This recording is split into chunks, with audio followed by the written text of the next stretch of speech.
पाकिस्तान और यूएस में मित्रों, भाइयों बहनों, बहुत अच्छी डेवलपमेंट है। आप जानते हैं कि पाकिस्तान ये सरगी गौर कल श्रीनगर गए, उमर अब्दुल्ला साहब से मीटिंग हुई।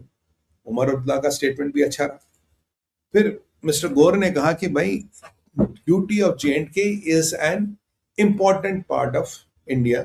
उसके बाद डल लेक में शिकारे का आनंद ले रहे थे। फिर एक जगह है वहां परी महल, परी महल की very beautiful place, Srinagar city में आती है सबरवन के पहाड़ियों पे। और आज वो लेह गए और लेह में दलाई लामा साहब से मिलना था। मैं लेटली डिबेट्स पर हूं, मैंने ट्रैक नहीं किया दलाई लामा साहब से मिले या नहीं मिले। अब ये उन्होंने स्टेटमेंट दिया, पाकिस्तान की तो जल गई, पाकिस्तान की इतनी जल गई कि बेचारों को, मतलब बरनौल के मैंने सी हरक्यूलिस 2 4 जहाज भिजवाए यार, बरनौल लेके होगा, बरनौल भेजो भाई, बहुत जरूरत है, इमरजेंसी आ गई पाकिस्तान में। मतलब ऐसी जली है कि क्या करे भाई। और ये जो उन्होंने, अमेरिका ने अपना 80 साल का स्टैंड तोड़ा, जो हमने बात की थी, और बिल्कुल, और ले गए। ले में he had option of going to Leh और not going to Leh, he had further option of meeting his holiness. I have not seen उन्होंने मिला, पर एजेंडा पे था। अगर वो उनसे मिले हैं तो वो, अब चाइना को भी मिर्चें लगेंगी, तो पाकिस्तान और चाइना दोनों के मिर्चें लग रही है तबीयत से। और पाकिस्तान इतना सक पका गया, पाकिस्तान इतना हिल गया, इन्होंने अमेरिका के एम्बेसडर को आपकी बार समन कर लिया। मतलब पाकिस्तान जैसा पंगु मुल्क, पाकिस्तान जैसा टंगू मुल्क अमेरिका के एम्बेसडर को समन करता है। देखिए, एक होता है कि आप आइए मीटिंग करें, दूसरा था please reach here bye 10 o'clock, you can be summoned. तो तलब कर दिया, जो उर्दू में वर्ड है ना, तलब कर दिया गया। एम्बेसडर को तलब हो रहा है, ये जो आप कह रहे हो फैक्चुअली इनकरेक्ट है, ये ठीक नहीं है, यही टेरिटरी है ये। तो अमेरिकन ने बोला बोला मेक 32, बोला अमेरिका बोला या will convey to the Washington, ये हो।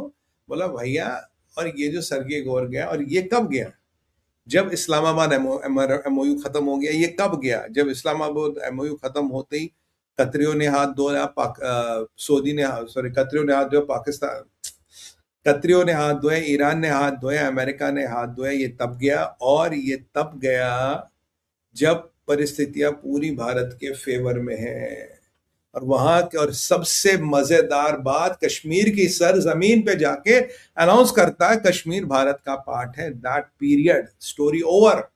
इसके बाद ये तुम सक पकाते रहो, किलसते रहो, जो भी तुम्हारा होगा वो। तो पाकिस्तान में पड़ गया डम बम, कहता यार ये क्या हो गया, 80 साल से जो प्रोपोगंडा चला रहे थे वो डूब गए। और जो हम मुल्ला मुनीर करा रहे, मुल्ला मुनीर का ट्रम्प दोस्त, अब इंशाल्लाह ये होगा, अब इंशाल्लाह, जो इंशाल्लाह वाली हमने गाड़ी चला रखी थी, तो उसमें तो ब्रेक लग गया। जो हम लोगों को चूरन बेच रहे थे, अब ये करेंगे, वो करेंगे, अब यहाँ करेंगे, वहां करेंगे, इस सारे को में ब्रेक लग गई ना। We have nothing to talk, क्योंकि अब आपकी वाट लगा रहा है अमेरिका। उसने ये वाला स्टेटमेंट दे दिया, और आपके वैसे ही आपको बोल देंगे आपके फाइनेंस वाइनेंस ठीक नहीं है, आप बजट, आर्मी वार्मी का बजट नहीं डालते हो, तो पाकिस्तान तो वैसे ही परेशान। यार हम तो लग गई हमारी। और ये मेरा एक लॉजिक प्रूव करता, जो मैंने आपको शुरू से बोला था। मैंने कहा देखिए, मुल्ला मुनीर को केवल ईरान के लिए पाल रहा है, अगेंस्ट इंडिया नहीं पाल रहा। अगर ईरान के लिए, अगर अगेंस्ट इंडिया पाल रहा होता तो सरगी गौर वहां नहीं जाता, जाता तो स्टेटमेंट नहीं रहता। आज लद्दाख नहीं जाता, लेह नहीं जाता, लेह से दलाई लामा साहब से नहीं मिलता, क्योंकि चाइना को बहुत मिर्ची लगेगी ये स्टेटमेंट देना 90 डेज के बाद। टाइमिंग देखिए, everything in diplomacy is a timing, everything has a timing. और ये स्टेटमेंट कंप्लीट भारत के फेवर में, ये भारत और जयशंकर साहब को मास्टर स्ट्रोक है। एंड कंप्लीटली मेरी छाती तो भाई घर से चोरी हो रही है। This is what it is. Pakistan में आग लग गई। कह रहा है यार, अब जो तुमने लोगों को लाहौरी चूरन भेजा था, अब क्या बोलोगे आगे? What are you want to tell to the people? क्या हुआ? मुल्ला मुनीर ने पिछवाड़े पे लात मारी, तो इसका मतलब मेरा पॉइंट प्रूव हो गया कि पाला जा रहा था सिर्फ ईरान। अब they know he can not deliver बगरा, they knew he will not be able to deliver Balochistan, Gwadar, नहीं ईरान। तो अब अमेरिकन पालेंगे किस लिए? और आपको याद होगा, आई थिंक मैंने आपको बोला था, मैंने कहा जून जुलाई में इसकी एक्सपायरी डेट निकल जाएगी। जो रेगुलर व्यूअर से याद है, मैंने कहा था मुल्ला मुनीर के पास 5-6 महीने हैं। अगर इसने इसमें डिलीवर किया, otherwise American will start cutting him loose. हाँ, जियोपॉलिटिकली कल कुछ जरूरत पड़ गई तो फिर प्रिपेयर्ड जहादी तो है ही ना। वैसे भी नए नए जहादी मार्केट में आते हैं भाई। मुनीर जाएगा, कोई और आएगा भाई, इसमें क्या, कोई ना कोई तो काम। बैतुल्ला, अब अफगानिस्तान में देखो कितने नाम आए, सब खर्च हो गए, यूज हो गए युद्ध में। तो जो हमारे पुराने और रेगुलर दर्शक हैं, मैंने आपको बोला था जून जुलाई में, do you remember, American will cut Munir loose अगर ये उनके लिए डिलीवर नहीं देगा। और ये मैंने जनवरी फरवरी बोला था, 6 महीने इसके पास। American mentality is they think in quarters. याद है? Is there any viewer who remembers that? Please put in the comment, my team will show. भाई कोई है? Is anybody on the desk? Can you please show the comment? देखिए बिल्कुल ये sir Sumit पीर show में everything online फैसला हो जाता. यहाँ बाद में कुछ नहीं, लाइव पे सारा फैसला हो जाता. मैंने आपको कहा था जनवरी फरवरी, मैंने कहा 6 महीने इसके पास, ये शुड डिलीवर. और यहाँ कहा था मैंने, जयपुर डायलॉग में भी कहा होगा, पी गुरुज भी कहा होगा, कुछ टीवी चैनल्स भी कहा होगा. मैंने कहा इसके बाद 6 महीने, if he doesn't deliver America will cut him loose. And exactly American side. और मैंने आपको ये, मैंने कहा जुलाई के आसपास का टाइम होगा, ये तब तक डिलीवर नहीं करेगा, American will cut him loose. I understand American mentality boss, they think per quarter, they think per quarter. देखिए भाई साहब बहुत बहुत धन्यवाद आप सबका, आप थोड़ी इज्जत रख लेते हैं, थैंक यू. तो ये मैंने आपको कहा था they will cut him loose, वो कट लूज करने का टाइम आ गया नाउ. अगर ये अमेरिका ने इस पे से हाथ फेर लिया, बेस्ट शो इन इंडिया जो बोले full stop, thank you brother. अगर अमेरिका ने इससे हाथ उठा लिया, पाकिस्तान में आपके इतने दुश्मन हैं और अमेरिका ने आपसे हाथ खींच लिया, you are dust man, you are dust, you are done. ये आपको बताया, ये पाकिस्तान में बड़ा, तो पाकिस्तान ने अमेरिका ने एक तीर से कई सारे निशाने मारे. अमेरिकन्स आर सो स्मार्ट, इन्होंने एक तीर से कई सारे निशाने मारे. और मैंने आपको कहा था ट्रम्प को ट्रेड डील चाहिए. Trump might want to weaken Modi, but he doesn't want to dislodge Modi. He cannot dislodge Modi. Nobody can dislodge Modi. वो impossible है. हाँ थोड़ा वीक करोगे ताकि थोड़ा लिवरेज मिले. बट अब ट्रम्प भी समझ गया यार मोदी यार ये चटा नहीं, हिलेगा नहीं, मतलब आप कोशिश कर लो हिलेगा नहीं. तो अब वो थोड़ा he is trying to mend his ways. Sir उसको मिड टर्म से पहले दो चीजें चाहिए, तेल की कीमतें कम और भारत का ट्रेड डील. तेल की कीमतें कम और भारत का trade deal, that is what he bothers the most. अब ये हो गई पाकिस्तान की कहानी. तो पाकिस्तान में आज मेरे को किसी ने बोला काले रंग के ओले पड़ रहे थे, ठाका ठाक ठाका ठाक. मैंने अरे यार ये काले रंग के ओले, ओए ओए, बड़ा मनहूस होता काले रंग के ओले पड़ना. पर पाकिस्तान में क्या है, स्यापे का स्नोनिया में पाकिस्तान, कोई बात नहीं. अब चलते हैं अर्दोगन वांट. अब ये सीरिया वाला बड़ा इंटरेस्टिंग आजकल प्रकरण हो रहा है, और सीरिया में एक ब्रेकिंग डेवलपमेंट भी जो आपसे शेयर करनी है. 3 डायमेंशन है सीरिया की, जरा आप ध्यान से सुनिएगा. पहला डायमेंशन, इजरायलियों ने जाके एयरपोर्ट को ठोका, इजरायली वापस आ गए. मैंने आपको बोला 1 घंटा जेट को सर्कुलेट करा, फिर ठाक ठाक ठाक वापस. अब आप जानते सीरिया का डिफेंस वगैरह कुछ है नहीं. और जो तैयब अर्दोगन को डाउट हो जाता मेरे को ठोकने आ रहे, F-16 निकालता, ऐसे सीरिया पे घूमते रहे, एयरपोर्ट को ठोका वापस आ गया. ये जो एयरपोर्ट ठोका ये 70 किलोमीटर दूर है तुर्किश बॉर्डर से. अब यहाँ बहुत सेंसेशनल डेवलपमेंट सामने आया, वो ये है कि मोसाद के चीफ ने 14 तारीख को, 14 गोल्फमैन ने 14 तारीख को सीरिया के फॉरेन मिनिस्टर को फोन किया. कहता भाई साहब ऐसा है, जो तुम ये तैयब अर्दोगन के साथ खिचड़ी पका रहे हो ना, हम हंडिया फोड़ देंगे. तो उन्होंने क्या कर रहे हो, कह रहा ये जो भी तुम कर रहे हो, तुम्हारे से हमारी डील है थ्रू अमेरिका, नथिंग चेंजेस. अगर चीजें चेंज होगी, अगर इसराइल को थ्रेट होगा, will go and hit you again, will hit you. उसने बोला यार ये भी है ट्रम्प की तरह धमकी देता, और अराची इसके सपने में आया होगा इसलिए धमकी दी होगी, कोई बात नहीं. बट यार मोसाद है भाई, दे मीन व्हाट दे से. वो तो आजकल बड़े शरीफ हो गए, नोटिस वोटिस देने लगे, वरना ये तो ठक ठक कर देते. पर इसको गड्ढे को समझ आया नहीं. इसने बोला इंशाल्लाह कोई बात नहीं, तैयब अर्दोगन यहाँ इंशाल्लाह हम ले आएंगे F-16. 2-3 बार इंशाल्लाह इंशाल्लाह हो गया होगा, सो गए होंगे. अब इसराइली आ गए तो इन्होंने जाके ठोक दिया. अब कहानी ये है, जुलानी प्लान कर रहा था ये पूरा एयरपोर्ट तैयब अर्दोगन को देना, और ये यहाँ तैयब अर्दोगन की बेस बनती. अब देखिए परेशानी क्या, यहाँ इसराइल है, देखिए यहाँ इसराइल है, दिस यहाँ सीरिया है, यहाँ आपका तुर्की है. अगर इसको यहाँ एयरपोर्ट मिलता तो यहाँ इसके जहाज, he can come here with in Syria, you can not stop him. यहाँ से इसराइल कूद के जाता. मतलब हिजबुल्लाह वाली परिस्थिति क्रिएट करने की पूरी पूरी कोशिश हो रही थी, ये इनका मकसद था. और यहाँ खबर ये भी है, जो तुर्किया डिनाई करता है, कि यहाँ तुर्किया के लोग भी थे जब ये बॉम्बिंग हुई. तो इसराइल आया, बॉम्बिंग कर दी, धमाधम वहां सेकेंडरी एक्सप्लोजन आज भी हो रहे हैं. तो अब फिर इसराइलियों ने फाइनली बोला हाँ हमने बॉम्बिंग की थी. सीरिया मानता है कि गोल्फमैन का फोन आया था 14 तारीख को और हमें वार्न किया था भैया यहाँ पंगे मत काटो, अगर तुर्किया तुम्हारी जमीन पे आ गया तुम पहले ठुकोगे.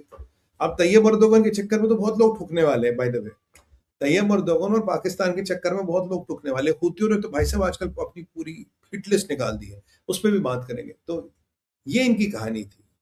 अब समाचार ये भी आया जो बड़ा इंटरेस्टिंग है, एक और एयरपोर्ट है जिसपे इजराइल ने ठुकाई कर दी है, पर मेरे पास अभी कहीं से कंफर्मेशन नहीं है 100% या नहीं है, पर कुछ सूत्रों के माध्यम से मैंने सुना है कि एक और एयरपोर्ट है सीरिया में जिसमें अभी इसराइलियों ने जाके धमाधम धमाधम धैया कर दिया। और यहां पे इजराइल कट्स ने एक स्टेटमेंट दिया। इजराइल कट्स ने बोला कि डोंट टेस्ट इजराइल, इजराइल को टेस्ट मत करना, तुमने करके देखा था, you know what happened. Tayyip Erdogan ना भीगी बिल्ली की तरह he doesn't know what to do, क्योंकि और नेतन्याहू साहब ने बहुत बढ़िया स्टेटमेंट दिया। बोलता तैयब एर्दोगन मेरी बात सुन, बोलता ये जो तू एंटी इजराइल रेटोरिक वेटोरिक बोलता है ना, ये तेरे पार्लियामेंट में बोलने के लिए ठीक है, वहां लोग ताली हो जाएंगे, जैसे कहना इंशाल्लाह गजवा हिंद करेंगे, हम लोग हाँ जनाब जनाब बिल्कुल, 2 कुरान की आयतें पढ़ो, गजवा हिंद बोल दो, 2-4 तालियां पड़ जाएंगी, काम खत्म। कहना ये जो तू रेटोरिक बोलता है ना, दिस इज गुड, बट कहाँ? पार्लियामेंट में। अगर तूने ये रेटोरिक पार्लियामेंट से बाहर लाया और जमीन पे उतारा, that will be the biggest mistake of your life time. अब तुर्किया को लगता है मैं तो नेटो का लाइफ, और यहां से अमेरिका परेशान हो गया, कहता है यार ये तो मामला खराब हो रहा है। अब अमेरिका ने ऑलरेडी एक चाल चलनी शुरू कर दी, अब याद रखिए। मेरे को लगता है America is already working on a plan with Israel. सुनिएगा इजराइल के भाई बहनों, सुनो, अब ये मत बोलना सुमित भाई को कहां से पता है।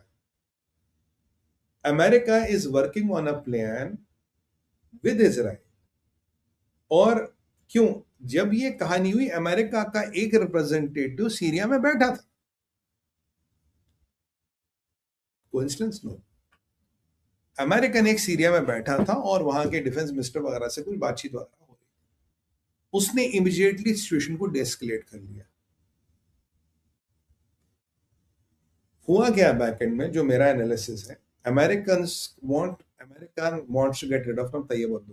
अमेरिका अपने बेसिस इजराइल में कंसोलिडेट कर रहा, गाजा में बना रहा, and they are moving aircraft carriers there. अभी अमेरिका का aircraft carrier is very very near to Iran. I think कोई एक मैंने भी देखा, one of the American aircraft carriers is very very near to Iran now. अभी मैंने कुछ सैटेलाइट पे सैट मैप पे देखा था। Now they want Tayyip Erdogan का काम तमाम करना। अब तैयब एर्दोगन को डायरेक्ट अटैक करोगे, नेटो का चार्टर 5 आता है, तो अब दे वांट कि शो कि ये तैयब एर्दोगन सीरियन के साथ खिचड़ी पका रहा है। सीरिया ने क्या बेवकूफी कर दी, हम न्यूक्लियर मटेरियल नहीं देंगे, so Syria is the new Iran. अरे सर, यहाँ न्यूक्लियर बम बना रहा, तैयब एर्दोगन इन्हें संरक्षण दे रहा है। तो ट्रंप पहले भी कह चुका, नेटो का चार्टर 5 हटा दो, ये रेलेवेंट नहीं है। धीरे धीरे इजराइल से उंगली करवा दी सीरिया को, और फिर बेंजामिन नेतन्याहू से 2 गालियां दिलवा दी तैयब एर्दोगन को। और Tayyip Erdogan doesn't want to know, क्योंकि उसके लोग उस बेस में थे, और वो ईरान और जो मटेरियल रखा है सीरिया में, he is trying to see how to use that. इस्लामी बम हम भी बना ले, फिर पाकिस्तान की जरूरत ही नहीं रहेगी। भाई अगर तैयब एर्दोगन के पास इस्लामी बम आ गए तो पाकिस्तान की क्या जरूरत रहेगी? पाकिस्तान किस लिए चाहिए हमें? अब ऐसे थोड़ी एक ही पास इस्लामी बम हुआ। तो अब अगर तैयब एर्दोगन को आपको एंगल आउट कराना, तो तैयब एर्दोगन को आपको बोलना ये इस्लामी बम बनाने में मदद कर रहा है। तो नेटो में कुछ प्रोविजंस होंगे, if you are getting into weapons of mass destruction, if you are getting into mass murder and terrorist related activities, आपका पत्ता नेटो से साफ। सब तब शायद चार्टर 5 यूज नहीं होता। तो तैयब एर्दोगन को ऐसे फंसाया जा रहा है कि चार्टर 5 कल को यूज ना, अगर कल को इजराइल इसे ठोके तो ठोके, चार्टर 5 यूज ना। बट तैयब एर्दोगन के पास सेना ठीक ठाक है, it's not a easy take. और बट यहाँ ग्रीस से बातें हो रही है, यहाँ साइप्रस से बातें हो रही है, तो काफी लोगों से। और तैयब एर्दोगन को बचाने कोई नहीं आ रहा, कंगलों को बचाने कोई नहीं आता, ये मेरी बात याद रखिए। पैसे वाले को बचाने फिर भी शायद एक आध आ जाए, कंगलों को बचाने कोई नहीं आएगा। सो ये बड़ा गेम अमेरिकन का शुरू होगा, Netanyahu is playing around with, and ultimately they will have and they must and they should throw Tayyip Erdogan out of NATO. और इसको लगता है कि इसके मरने के बाद भी ये यूरोपियन यूनियन में घुसेगा, कहीं नहीं घुसाएगा यूरोपियन यूनियन। मैं आपको स्पेन में बताऊं, जो क्वेटा में वो जो लोग घुसे थे, अब उनको बीचेस पे ठहरा रही स्पेनिश पुलिस। अब भी हजारों लोग वहां, और क्वेटा में और जमा हो गए थे, वो तो लकली मोरक्को ने उनको डिस्पर्स कर लिया, नहीं तो वहां और लोग खड़े हुए थे, उन्हें भी स्पेन जाना था। तो ये पेंडेमिक फैल रहा है, ये Islamic capture of Europe is spreading like a pandemic. और ये सबको समझ आ रहा है, everybody understand, nobody is stupid not to understand, ये सबको समझ आ रहा है। तो ये Tayyip Erdogan doesn't understand he has walked into the trap of Israel and America. अगर इसको लगता है इजराइल और अमेरिका में कुछ नहीं हो, अब बट बेचारा उमर दराज खलीफा है, तो सोच रहा था यार मरने से पहले हम भी थोड़ी टोपी ओपी पहन ले, खलीफ वलीफ बन जाए, पर बैड लक। यहाँ he is literally caught with his pants down. America कुछ नहीं बोल रहा, अमेरिका कह रहा we are trying to de-escalate, but American एक जमीन पे ऑलरेडी बैठा था। Now is this a coincidence? What was this American doing in Syria? He was in a resort meeting some Syrian people. And he is the man who is on the ground de-escalating it. Coincidence, coincidence. There is never a coincidence. There is never a coincidence. अब Nitin Yahoo ने इसको direct warning दी। अब America क्या game play कर रहा है, या तो अर्दोगन का औरा मार दो या अर्दोगन को अटैक करवा लो, whichever way he does, we'll finish him off. We'll finish him off. इसको खत्म करना है। And Erdogan is getting desperate क्योंकि he doesn't have time on his side. और सीरिया भी देख रखा, आपने तो कहा था हम तुम्हें देख लेंगे, अब बताओ देखो यार, नहीं तो तू गाली दे रहा है नेतन्याहू, क्या करना है नेतन्याहू, तो धमकी दे रहा है। और इजराइल ने वहां अटैक करके दिखाया जहां इसकी हवा, आपको क्या लगता है इसके रडारों को कुछ नहीं दिखा? 1 घंटे तक इजराइल के F-35 सीरिया में घूमते रहे। F-35 is difficult to detect, but even by the sound of them you could have detected them। तो तैयब अर्दोगन तूने क्या किया? कुछ नहीं किया, इसकी ठक हो गई थी। अब ये जहाद वहाद की बातें करना आसान है, इसीलिए नेतन्याहू ने बोला जो भी तू ये रेटोरिक बोलता है ना, ये अपने पार्लियामेंट में जाके बोलो, ताली बजवा, पर अगर लाइन क्रॉस करके आएगा that we would cross the red line with Israel, don't do it. मैं आपको बताऊं, इन सब देशों को इजराइल का डर लगता है, इन सारे मुल्कों को जो डर लगता है, scared to death of Israel, इसमें कोई डाउट नहीं है। ये भी प्रूव हो गया, they will never dare to engage Israel. और ईरान भी इजराइल को एंगेज नहीं करता। Iran is the last thing they want to engage Israel because scared of Israel, क्योंकि इजराइल फिर लाइन से नहीं बात कर, वो फिर जाके कर देगा जो उसको करना है। इसीलिए जरा बड़ा इंटरेस्टिंग समीकरण। अब ये दूसरे एयरपोर्ट पे भी इजरायली भाइयों ने अटैक किया नहीं किया, मेरे पे कुछ रिपोर्ट्स आ रही, but I can not confirm. हाँ, बाकी कुछ टैंकर हिट जरूर हुए स्ट्रेट में और गल्फ ऑफ एडन के पास। सऊदियों ने साहब, ये हूतियों ने भी यहाँ से कार्ड जारी कर दिया। हूती कह रहे हैं भाई साहब, हमने तो कम से कम 48 टैंकर सऊदी नहीं जाने दिए, 8 टैंकरों को हमने अटैक किया और 8 टैंकरों को अटैक, 48 को जाने नहीं दिया, हमने ये किया। हूती अपनी रिपोर्ट कार्ड दिखा रहे, देखो सर ये हमने सऊदियों की वाट लगाई है। और अब ना अमेरिकन जरा ना इजराइल जरा, मोहम्मद बिन सलमान की रोज ठुकाई हो रही। मोहम्मद बिन सलमान के और उसके पट्टों की फ्रस्ट्रेशन कितनी है, जरा आईमैक में देखिएगा। Is really frustrated, he doesn't know what to do. मैं आपको बता रहा हूँ अब ईरान का स्ट्राइक क्या है, क्योंकि टाइम हो रहा, तो I have to rush a bit fast.